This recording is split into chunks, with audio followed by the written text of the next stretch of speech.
네, 오늘은 성관계 시의 통증에 대해서 말씀드려 볼 건데, 우리가 흔히들 아는 성교통이라는 것이 어떤 질환과 관련이 있는지에 대해서 말씀드려 보겠습니다.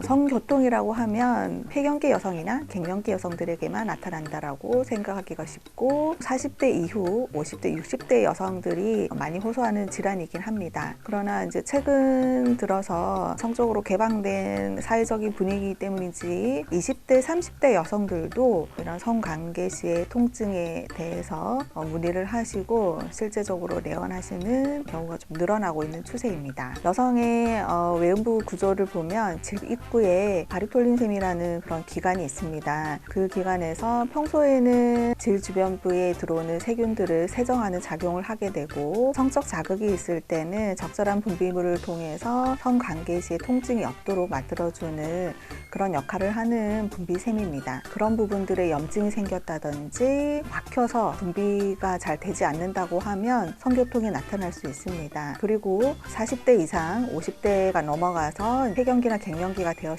때 여성 호르몬이 줄어드는 걸로 인해서 내 분비가 적어지는 것은 사실은 당연합니다. 정상적인 여성이라면 줄어들긴 하지만 그것이 이제 성교통에까지 이르기까지 통증이 있는 것은 아니거든요. 일상적으로 적절한 성생활을 해왔고 건강한 생활을 유지하셨다면 나이가 들었다 하더라도 크게 문제가 되지는 않는 부분입니다. 따라서 연령이 있으신 분들에 대한 것들은 저희가 흔히들 예상해 볼 수 있지만, 젊은 20대, 30대 여성들이 성관계 시에 통증으로 오는 여러 원인들이 실제적으로 있는데, 거기에 대해서 하나씩 말씀드려 보도록 하겠습니다. 첫 번째가 질염입니다.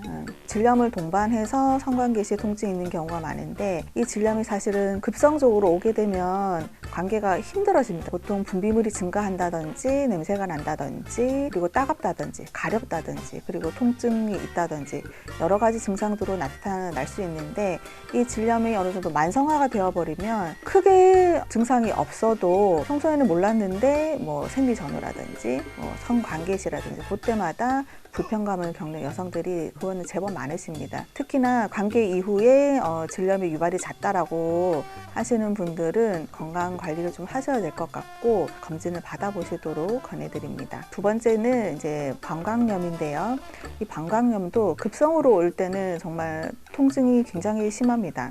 성교통이 아니라 소변 시에 저희가 이제 하복부에 힘이 들어가는데 그 힘을 줄 수 없을 뿐만 아니라 약간만 힘을 줘도 통증이 유발되고 이제 소변을 자주 보러 간다든지 보고 나서도 시원하지 않다든지, 이러한 평소에 이제 소변에 관련해서 약간 증상이 있으셨던 분들이라면 성관계 시에도 통증이 유발될 수 있는 가능성이 있습니다. 세 번째로는 이 질환이 사실은 생소하긴 한데 제가 예전에도 몇 번 말씀을 드린 적이 있습니다.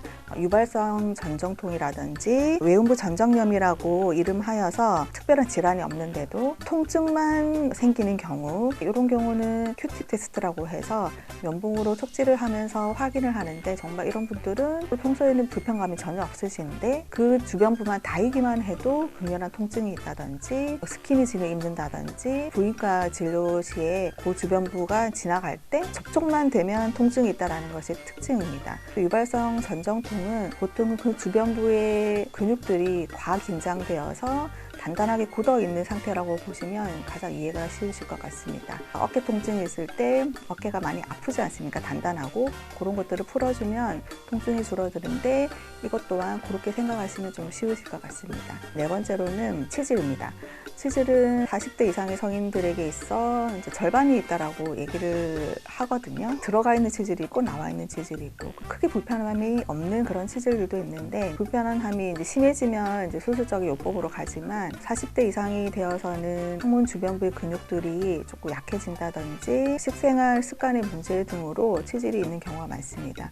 근데 이런 것들도 통증이 있게 되는데, 그 통증이 성관계 시에까지도 통증으로 이어질 수 있기 때문에 이런 질환들도 한번 고려해 보시면 좋겠습니다. 제가 대략적으로 한 4가지 정도에 대해서 말씀을 드렸는데, 이 네 가지가 특징적인 게 골반 저 근육이라고 하는 근육들로 받쳐져 있는 기관입니다. 우리 골반을 받치고 있는 근육이 하나로 이어져 있거든요. 그 주변부에 있는 조직이 하나라도 문제가 생기게 되면 연쇄적으로 통증이 유발될 수 있는 가능성이 있는 것 같습니다. 따라서 평소 생활 습관에서는 이 골반 저근을 강화시키는 운동을 권해드리는데 흔히들 우리가 알고 있는 케겔 운동도 그 중에 하나입니다. 그리고 하복부와 허벅지 근육 강화하는 것 무엇보다 건강을 위해서도 중요하다라는 거 다 알고 이게 질환으로 이제 한의원에 내원하셨을 때는 과긴장되어 있는 그런 부분들을 풀어주는 한약을 쓴다든지 침치료를 한다든지 약침 치료를 한다든지 이렇게 통해서 치료를 도와드리고 있습니다. 성관계에 있어서는 서로 간의 가장 큰 배려가 중요하기 때문에 이 부분 명심하시고 서로 소통 잘 하셔서 건강한 성생활을 하시도록 권해드립니다.